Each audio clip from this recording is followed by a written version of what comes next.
જો આપણને અંતરની અંદર અહંકાર આવતો હોય અને એના કારણે કરીને કહેવાય છે કે આપણા જીવનની અંદર આપણે બહુ જ મોટી ખોટ ખાઈએ છીએ. પછી મહારાજ આપણને આગળ વધારે વિશેષ વાત કરતા સમજાવે કે અથવા ભગવાનની વિશે દ્રઢ ભક્તિનું બળ હોય અને તેના માને કરીને જો ગરીબ હરિભક્તને નમાય નહીં અથવા તેની આગળ દિન વચન બોલાય નહીં તો એ પણ એને વિશે મોટી ખોટ છે. મહારાજે તો આપણને સત્સંગની અંદર કહ્યું છે કે એક વ્યક્તિ ધર્મનું પાલન કરે છે અને એક વ્યક્તિ ભક્તિ બરાબર કરે છે તો ધર્મ અને ભક્તિને વિશે વિશેષતા કોની કહેવાય? તો આપણે જાણીએ છીએ કે જેનું ભક્તિ અંતરની અંદર હશે ને એ વ્યક્તિને ભગવાનમાં મન લાગેલું રહેશે, પણ ધર્મનું જેને અંતરની અંદર પાલન કરવાની દ્રઢતા હશે તો ધર્મનું પાલન કરશે પણ ભગવાનની ભક્તિ કરવાનો વિચાર એને નહીં આવે. એટલે સામાન્ય વસ્તુ છે. આ સત્સંગની અંદર આપણને ઘણું બધું આવું જોવા મળતું હોય છે. એટલે ભક્તિ કરનાર વ્યક્તિને પણ આ સત્સંગની અંદર જો એને ભક્તિપણાનું માન આવે એટલે થાય શું? પછી નાના મોટાનો વિવેક ન રહે. અને એના માટે થઈને સત્સંગ દીક્ષા ગ્રંથની અંદર પણ મહંત સ્વામી મહારાજે આપણને બધાને વાત કરીને કહ્યું છે કે આ સત્સંગની અંદર દરેકનો મહિમા સમજો, નાના હોય મોટા હોય તેનો, અને સંબંધનો મહિમા સમજો. અને આપણે નિર્માની બનીને એ હરિભક્તને આપણે નમસ્કાર કરીએ તો સત્સંગની અંદર મજા આવે.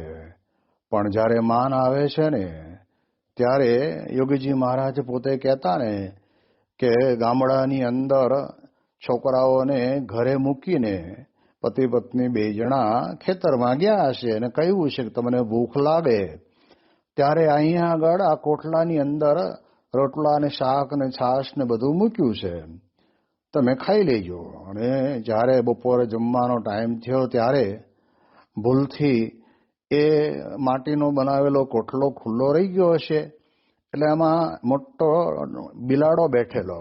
અને જ્યારે છોકરાઓ તો નાના એવા, અને જ્યાં આગળ જઈને આમ હાથ નાખવા જાય ત્યારે ઓલો બિલાડો એમ કરીને કરે એટલે છોકરા બધાય બી જાય.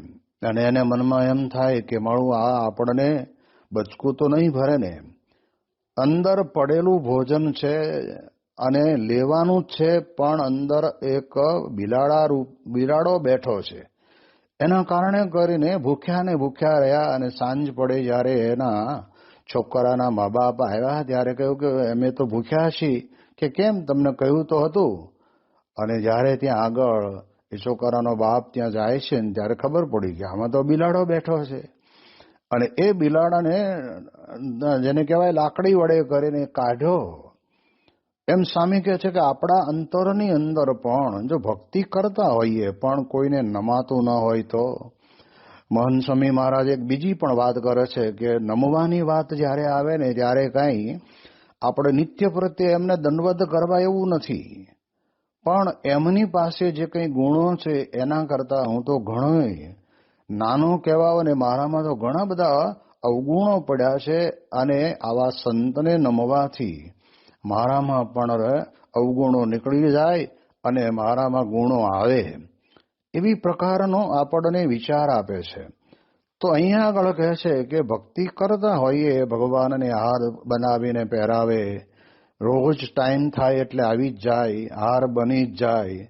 પણ સ્વામી કહે છે કે એમાં આ ભક્તિ કરે છે, આ ભક્તિનું કામ છે, પણ એમાં વિચાર આવે કે આપણે આટલા બધા વર્ષોથી પ્રતિષ્ઠા થઈ ત્યારથી નિત્ય વ્રતે આપણે આવીને ફૂલ લાવીને હાર બનાવીએ છીએ, પણ બીજા તો કોઈ કંઈ કરતા જ નથી.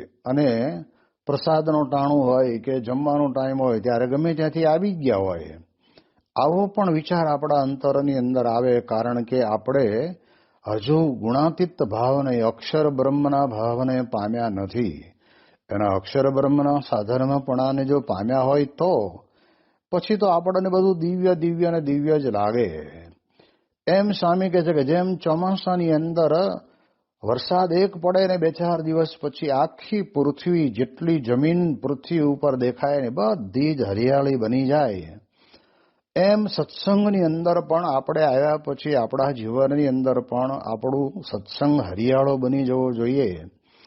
એટલે એક ક્રિયા એ કરીને પછી શું થાય કે ગમે તેમ તો અમે આ ક્રિયા કરીએ છીએ એટલે મારે આવા કોને નમવાનું? પણ મહારાજ કહે છે કે જે ગરીબ હરિભક્ત હોય, અથવા ગરીબ એટલે પૈસે ટકે ગરીબની વાત નથી.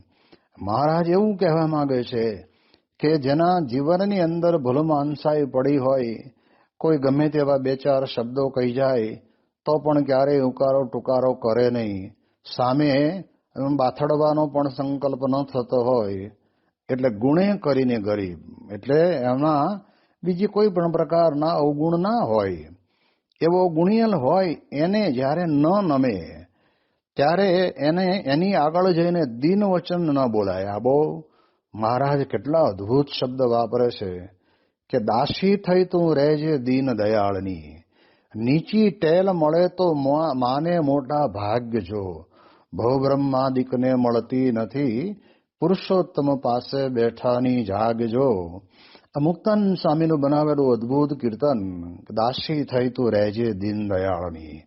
આ સત્સંગની અંદર ગમે તેટલા વર્ષો કાઢ્યા હોય તો ગુણાતીતાનંદ સ્વામી પોતે વાતમાં કહે છે ને કે 1000 વર્ષનો ખીજડો ઊભો હોય તો આમ આયુષ્યની દ્રષ્ટિએ 1000 વર્ષનો ખીજડાની આયુષ્ય ગણાય અને મોટો, જેને કહેવાય કે ઉંમરમાં મોટો ગણાય. પણ આવે શું વર્ષો દર વર્ષે ઝીણા ઝીણા પાંદડા આવે, હાંગરો આવે અને પાછું બધું ખરી જાય. અને સ્વામી કહે છે કે ભલે ને આજકાલના આવેલા હોય અને કલમી આંબાનો છોડ હોય, તો સ્વામી કહે છે કે હજુ તો માથોડા જેટલી પણ આ આંબાનો છોડ પહોંચ્યો ન હોય ત્યાં આગળ કેરીઓ લટકવા માંડે, તો આપણે એમ સમજવાનું કે બેમાં તફાવત છે. લાંબા ટાઈમથી આપણે સત્સંગ કરીએ છીએ, આપણી આયુષ્ય મોટી છે, આપણે ઉંમરે મોટા છીએ, પણ આજકાલના આવેલા આ નાના નાના કચોએ આપણને કોઈ ગણતા જ નથી.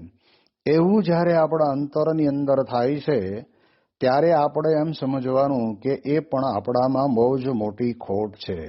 જેમ યોગીજી મહારાજ વાત કરતા ને કે આપણે ઉપવાસ કર્યો હોય અને આપણે ઉંમર લાયક હોય એને ઉપવાસ કર્યો, અને બીજો યુવાન હોય ને એને શારીરિક તકલીફ હોય ને સત્પુરુષ એને રજા લઈને ફલાહાર કરતો હોય, તો આપણે એને જોઈને કહેલા આટલી નાની ઉંમરમાં આ અમારે આટલા થયા તો અમે નિર્જળા કરીએ છીએ ને તને અત્યારે ખાવાના મન થાય છે. આવો જો વિચાર આવે તો સ્વામી કે આપણે સત્સંગની અંદર ખોટમાં ગયા કહેવાય. પણ આપણને વિચાર એવો આવવો જોઈએ. યોગીજી મહારાજ બહુ આ રીતે વારંવાર કહેતા, બાપા કે કરીને આવ્યા છે, આપણે કરવાનું બાકી છે. એટલે આપણું શરીર જ્યાં સુધી સાથ આપે ત્યાં સુધી તપશ્ચર્યા કરવી, માળા ભક્તિના કે પ્રદક્ષિણા દંડવત આ બધું આપણે જેટલું થતું હોય તે બધું તે કરવું. પણ અમે આટલું બધું કર્યું હતું પહેલા અને હવે તમારે તો લીલા લહેર છે, એમાંય ઘણી વખત આપણે બોલી જતા હોઈએ છીએ. પણ એના કરતા એવા ગરીબ હરિભક્ત જે ગુણે કરીને સદગુણી હોય અને એને આપણે પગે ન લાગીએ તો આપણા અંતરની અંદર એ રાગ દ્વેષ પડ્યો હોય ને તો જ ન થાય. મંદિરો એટલે પૃથ્વીના કાગળ પર સ્વામીશ્રીના હસ્તાક્ષર. આ મંદિરો દ્વારા તેઓએ ઉપાસના, ઉત્કર્ષ અને ઉલ્લાસની ત્રિવેણી રચી છે. મંદિરોમાં પધરાવેલી મૂર્તિઓ દ્વારા ઉપાસના, મંદિરોની છત્રછાયામાં થતી સેવાઓ દ્વારા ઉત્કર્ષ અને મંદિરોમાં ઉજવાતા ઉત્સવ દ્વારા ઉલ્લાસ. આમ આત્મા, સમાજ અને સંસ્કૃતિ ત્રણેયનું જતન કરતા મંદિરો ગામો ગામ સર્જી સ્વામીશ્રીએ પૃથ્વી પર કદી ફેડી ન શકાય એવું ઋણ ચઢાવ્યું છે. લેસ્ટરના રોકાણ દરમિયાન તેઓ અહીં પણ આવી મંદિર નિર્માણની પ્રક્રિયા હાથ ધરેલી. તે માટે યોગ્ય જમીનોના નિરીક્ષણની સાથે સાથે તેઓ દરેક પધરામણીમાં મંદિરની સેવા અંગે સૌને પ્રેરણા આપતા. તે વખતે કેટલાક સ્વામીશ્રીને પૂછતા, આપ મંદિરની સેવા શા માટે આટલો આગ્રહ કેમ રાખો છો? ત્યારે તેઓ જણાવતા, તમે સત્સંગમાં આવતા નથી ત્યારે જ અમારે આટલી ખેંચતાણ કરવી પડે ને. સત્સંગમાં જો આવો તો મહારાજની રુચિ સમજાય, પણ આ તો બંને વાતે ખોટ. સત્સંગમાં ન આવો તો તે અને સેવા ન કરો તે, એમ પ્રેમથી સમજાવી સૌને સેવાની પ્રેરણા આપતા. મંદિરોના નિર્માણ પાછળ માત્ર નાણાં, માણા અને પાણાનો જ પુરુષાર્થ નહીં, પરંતુ લોકોની આવી કટાયેલી માનસિકતા ગાળવા માટે પણ સ્વામીશ્રી ઘણું મથ્યા હતા. લેસ્ટરમાં પૂરા 3 દિવસના રોકાણ દરમિયાન સ્વામીશ્રીએ 75 થી વધુ પધરામણીઓ કરી. પરદેશની પધરામણીઓમાં પણ તેઓ મુખ્યત્વે આહાર વિહારની શુદ્ધિ પર ભાર મૂકતા. કેટલાયને પશુ મીટાએ મનુષ્ય મોહે કિન્હો ગાઈ શકે તેવો બનાવતા. આવી એક વ્યક્તિ સાથે સ્વામીશ્રીને આ પધરામણીઓ દરમિયાન ભેટો થઈ ગયેલો.